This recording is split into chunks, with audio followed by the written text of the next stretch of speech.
কেউ যদি আপনাকে গুরুত্ব না দেয়, তাহলে আজ থেকেই এই ৩টি কাজ শুরু করে দিন।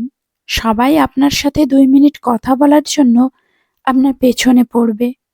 নাম্বার ১, নিজের কথা বলার ধরনকে পরিবর্তন করুন। কথা ধীরে ধীরে বলুন এবং কাজের কথা ছাড়া মানুষের সাথে ফালতু কথা বেশি বলবেন না। এবং কথা বলার থেকে বেশি মানুষের কথাটি মন দিয়ে শোনার চেষ্টা করুন এবং সঠিক উত্তর দেওয়ার চেষ্টা করুন। নাম্বার ২, নিজের জ্ঞানকে বৃদ্ধি করুন যতটা পারবেন। বড় বড় শিক্ষিত মানুষের সাথে ওঠা বসা করার চেষ্টা করবেন। যারা জীবনে কিছু করে দেখিয়েছে তাদের সাথে মেলামেশা করুন।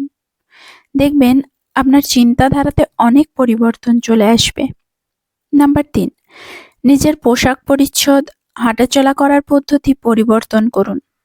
দেখবেন মানুষ যাদেরকে সম্মান করে তারা সাধারণ মানুষের থেকে আলাদা হয়ে থাকে।